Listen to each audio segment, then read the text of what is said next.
In this video, we are going to add water to make our level look even prettier than it has been. Let's get started.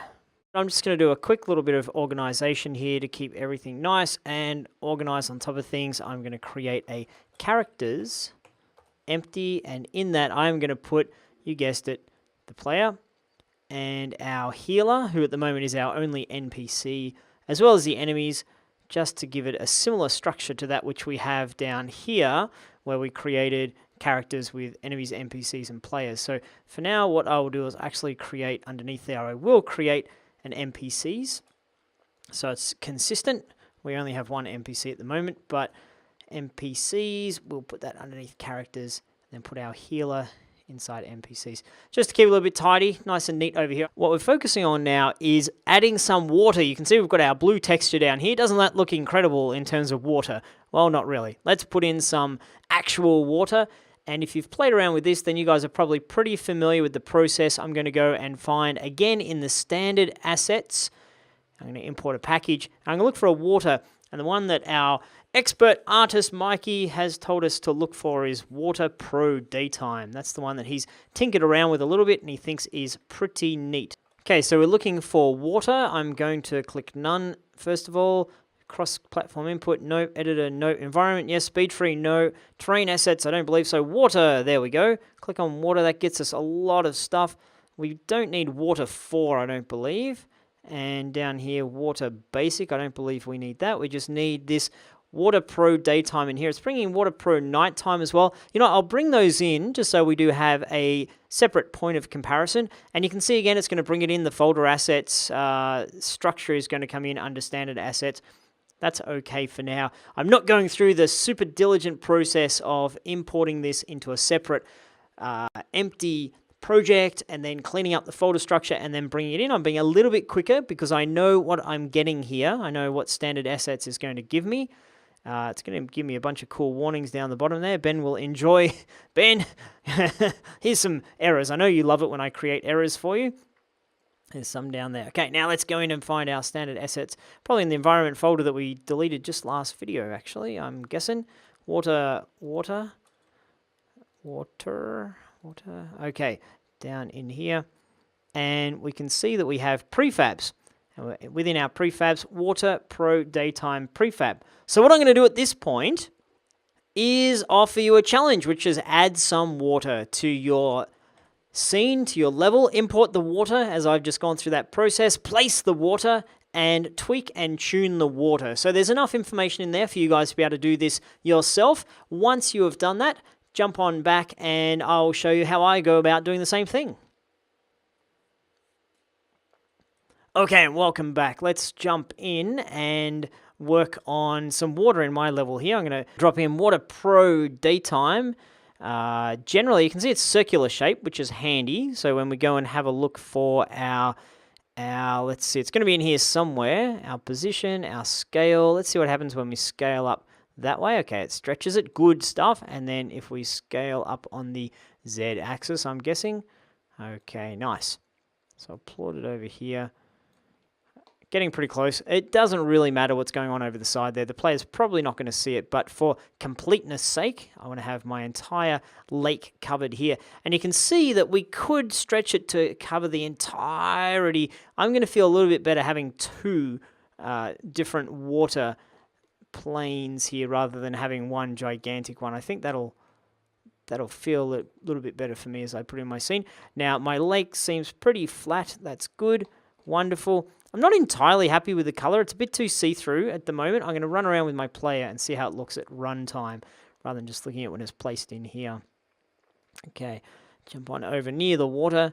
Okay, it looks pretty lakeish. It's still a little bit too crystal clear. I might need to put in some darker water texture underneath there, I think. That's probably what I need to do, but we'll play around with that in a moment. So for now, we're placing it. It looks pretty good. I don't think we need to mess around with too much over here. There we go. That's what I want. Look at that. Brilliant. I want a dark lake, you know, so it's less about pristine tropical beach. Well, that does sound pretty nice. There we go. That's good. Okay, I might have just broken it a little bit. Doesn't look like there's some super reflections, but that looks a lot more Village Lake now, doesn't it? I think so anyway. That dark blue is what I'm going for. So I just changed the water mode from refractive, I think it was, to simple. How's reflective look if we change it to if we don't do that probably? You know what, that might be even better. There's a little bit of reflection over here. That looks kind of coolish. You know, maybe this is it. Maybe the water mode reflective is what I'm liking. Yeah, actually, I'm liking that a lot. Stretch it out that way a bit. Stretch it over this way a little bit in terms of scaling it. Okay, I'm going to take it all the way up to there. It probably doesn't need to be that big. There we go. And you can see it's really not a science the way a lot of these things happen when you're creating your level. I know a few of you have been talking about this in the discussions and wondering about it. The theory and the process and the structure and how do you know if you're doing it right or wrong? You just kind of do it. And you do it, and if it feels good and if it matches the vision of what you're trying to go for, then it sticks and you leave it in there. I'm super not happy with this look over here, by the way. This looks a bit just bumping up against it. Not really happy. If I change this to reflective, then I can see a little bit further through. Okay. What was it on just now? Simple. Okay, so sorry about that. It should be on reflective. I made some sort of change that didn't stick. Now I'm happier with it again. And over here, we probably need a separate one. So this time I will duplicate Water Pro Daytime.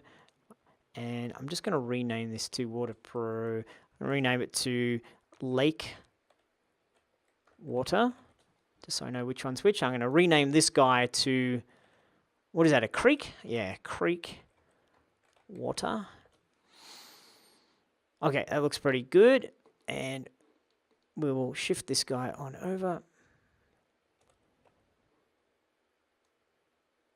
Scale it down a little bit. So I think what I'm going to need to do is give it a little bit of different elevation. I'm going to have to cheat a little bit. Okay, so what have we got here now? It's still looking a little bit low. Bring it up to maximum height before it starts to look a bit too silly. And then I am going to give it a little bit of rotation. See if I can capture that end bit. I just want this part to feel a little bit deeper than that other part. I know it's not really going to, I'm probably going to have to push that little bit of terrain down with you. Boink, there we go, nice. That's looking pretty good, isn't it? Good reflection. Not sure what to do about this yet. Maybe we'll put in a little bit of just particles to make it look like it's bubbling around. Might need to go something a little bit more specialized in terms of water. Do we need up there? Probably not for now. Depends whether we'll be able to see it on our camera off in the distance. But I'm feeling pretty happy with that. So it's not perfect. There's still some issues. We need to go and touch up some of the textures around here, which I'll do off camera. You guys can do any touch-ups you want. Make sure the lake is the right height. It feels good. Run around with your player a little bit. We're not looking for perfect yet. This is still our prototype. We're still nailing down our art style. We're not trying to ship this as a final product, but we want people to look at it and go, that looks reasonably good. That looks 80% of what I'd expect it to be. So get yours to 80% with your water, do some touch-ups, and I will do the same, and I'll see you guys in an upcoming lecture. Okay, I've just been playing around with it. After I stopped talking to you guys, I'm like, I'll do a little bit of tinkering, and the tinkering I've done is I've gone and darkened a blue texture, and I'll give that to you guys in the resources attached to this lecture. I've darkened the texture and then added that into my my texture library in here. So paint textures, I added that as a darker texture. I've just been going through and painting the ground darker where it's the river, and that's been giving me a much nicer look when I combine it with this other, instead of reflective, if I go refractive, it's making it a little bit more see-through the water, which is a nice look. I quite like that effect. And then when I paint the ground with this darker blue, it kind of gives me the look that I'm going for, which is a little bit see-through, but not crystal clear. It's not really perfect 100% see-through drinking water, and I just like that effect. And there's a little bit of movement and motion on the edges here, but I felt with that lighter blue, it just didn't look natural. But with the darker blue, it looks a little bit more like how I want my water to look. So I just thought I'd show that to you guys before we wrapped up the video.